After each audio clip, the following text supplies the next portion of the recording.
ثانیہ کی ماں کی موت ہوئی تو اس کی پھپھو نے، جو شدید بیمار تھی، اپنی بیٹی ثانیہ کا مستقبل بچانے کے لیے اپنے بھانجے شاذین سے اس کی شادی کرا دی۔ ثانیہ اس وقت صرف 21 سال کی تھی اور شاذین 28 سال کا۔ شاذین ایک پولیس آفیسر تھا۔ ثانیہ کو وہ بالکل پسند نہیں تھا۔ ماں کی آخری رسومات کے چند دن بعد ہی خاندان والوں نے ثانیہ کی رخصتی کا اعلان کر دیا۔ ثانیہ بہت غصے میں تھی۔ وہ چلاتی ہوئی کہنے لگی، ماں کو مرے ابھی چند دن ہی ہوئے ہیں اور تم سب لوگ میری رخصتی کرا رہے ہو۔ خاندان کی عورتیں اسے سمجھاتی رہیں کہ اس کی ماں یہی چاہتی تھی کہ وہ خوش رہے، سوگ میں زندگی نہ گزارے۔ آخر کار وہ تیار ہو گئی اور شاذین کے ساتھ نکاح کی رسم ہوئی اور شاذین کے ساتھ رخصت ہو گئی۔ گھر پہنچ کر ثانیہ نے شاذین سے سیدھا کہا، میں آپ سے طلاق چاہتی ہوں۔ شاذین حیران ہو گیا۔ اس نے پوچھا، طلاق؟ اچانک یہ بات کیوں کر رہی ہو؟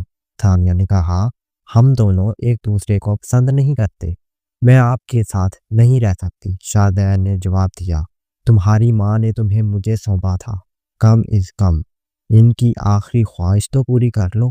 ثانیہ نے غصے میں کہا، میں ساری زندگی یہ نہیں جی سکتی، آپ مجھے پسند نہیں، آپ ہر وقت خاموش رہتے ہیں، غصے میں رہتے ہیں، بورنگ ہے، آپ کا قد بہت لمبا ہے، عمر زیادہ ہے اور سب سے بڑھ کر آپ پولیس میں ہو، مجھے پولیس والوں سے نفرت ہے۔ شاذین نے پوچھا، تو کوئی ٹھوس وجہ بتاؤ جس کی وجہ سے طلاق دے دو۔ ثانیہ نے کہا، آپ مجھے ہر وقت کنٹرول کرتے ہیں، میری آزادی چھینتے ہیں، آپ رپورٹ جیسے ہیں، کوئی جذبات نہیں۔ شاذین نے کہا، یہ سب وجوہات قابل قبول نہیں۔ ثانیہ غصے میں چیخی، اچھا اگر آپ نے مجھے طلاق نہیں دی تو میں سب کے سامنے آپ پر نامردانگی کا الزام لگا دوں گی۔ یہ سنتے ہی شاذین کو غصہ آ گیا۔ وہ 2 قدم آگے بڑھا، ثانیہ کی کمر میں ہاتھ ڈال کر اسے دیوار سے لگا دیا اور غصے سے اس کی طرف دیکھتے ہوئے بولا، ابھی بتاتا ہوں مردانگی کیا ہوتی ہے۔ ثانیہ حیران رہ گئی۔ اس نے پہلی بار دیکھا کہ شاذین، جسے وہ خاموش اور بورنگ سمجھتی تھی، اتنا سخت اور خطرناک بھی ہو سکتا ہے۔ شاذین نے ثانیہ کو دیوار سے لگا کر رکھا۔ اس کی آنکھوں میں غصہ اور درد دونوں تھے۔ ثانیہ کا دل دھڑک رہا تھا، لیکن وہ اب بھی ہار ماننے کو تیار نہیں تھی۔ وہ لرزتی آواز میں بولی، چھوڑے مجھے، آپ کو کیا لگتا ہے ڈرا کر مجھے حاصل کر لو گے؟ شاذین نے اس کی آنکھوں میں دیکھا۔ اس نے آہستہ سے ہاتھ ہٹایا لیکن ایک قدم پیچھے نہیں ہٹا۔ اس کی آواز اب بھی سخت تھی مگر اس میں ایک عجیب سی نرمی بھی آ گئی تھی۔ تمہیں لگتا ہے میں تمہیں ڈرا رہا ہوں؟ تم نے جو الزام لگانے کی دھمکی دی وہ میرے لیے موت سے بھی بدتر ہے۔ میں تمہیں طلاق دے سکتا ہوں لیکن اس سے پہلے یہ جان لو کہ تم نے جو بات کہی وہ ایک مرد کی عزت کو مارنے کی کوشش تھی۔ ثانیہ کی آنکھوں میں پہلی بار شرمندگی کی جھلک اٹھی۔ وہ سر جھکا کر بولی، میں بس غصے میں تھی، میں نہیں چاہتی تھی کہ یہ سب بولوں۔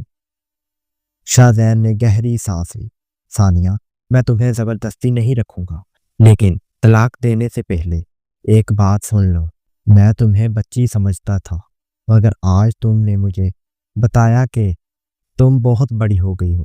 میں تمہارے ساتھ رہنے کی کوشش کر سکتا ہوں اگر تم بھی کوشش کرو۔ ثانیہ نے سر اٹھایا، کوشش آپ سے؟ شاذین نے ہلکا سا مسکرا کر کہا، ہاں میں خاموش ہوں، شاید بورنگ بھی ہوں لیکن میں وفادار ہوں، تمہیں تکلیف نہیں دوں گا۔ اگر تم چاہو تو ہم دونوں ایک دوسرے کو سمجھنے کی کوشش کر سکتے ہیں۔ اگر 1 سال بعد بھی تمہیں یہی لگے کہ ہم نہیں چل سکتے تو میں خود تمہیں طلاق دے دوں گا۔ کوئی الزام، کوئی دھمکی نہیں۔ ثانیہ خاموش رہی۔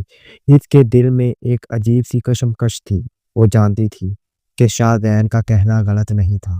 اس نے آہستہ سے سر ہلایا، ٹھیک ہے 1 سال، لیکن اگر آپ نے مجھے کبھی رلایا یا کنٹرول کرنے کی کوشش کی تو میں واقعی تمہیں چھوڑ کر چلی جاؤں گی۔ شاذین نے ہلکے سے ہاں میں سر ہلایا اور کہا، ٹھیک ہے، میں تم پر کوئی پابندی نہیں لگاؤں گا، نہ کبھی تنگ کروں گا۔ اس رات دونوں الگ الگ کمروں میں سوئے لیکن پہلی بار ان کے درمیان نفرت کی بجائے ایک چھوٹی سی امید جاگ اٹھی تھی۔ 1 سال گزارنے کے بعد ثانیہ اب بھی اسی گھر میں تھی۔ وہ اب شاہ زین کی خاموشی کو سمجھ چکی تھی۔ وہ جان چکی تھی کہ اس کی خاموشی میں بہت سارا خیال تھا۔ شاہ زین نے بھی ثانیہ کی بے باکی اور بے خوفی کو قبول کر لیا تھا۔ ایک شام شاہ زین نے ثانیہ سے پوچھا، کیا اب بھی تم مجھ سے طلاق چاہو گی؟ ثانیہ نے مسکرا کر اس کا ہاتھ تھاما۔ نہیں، اب نہیں، کیونکہ جب شادی ہوئی تھی تب مجھے پتہ ہی نہیں تھا کہ شادی شدہ زندگی کیسی ہوتی ہے۔ میں سمجھتی تھی جیسے آپ بورنگ ہو ویسے ہی مجھے بھی کر دو گی، بس اس لیے پتہ نہیں تھا۔ اس رویے کے لیے معذرت میری جان۔ شاہ زین ہلکا سا مسکرایا اور ثانیہ کو اپنے گلے لگایا، اور اس طرح وہ دونوں کی کہانی ایک نئی شروعات کی طرف بڑھ گئی۔ نفرت سے محبت تک کا سفر مکمل ہوا۔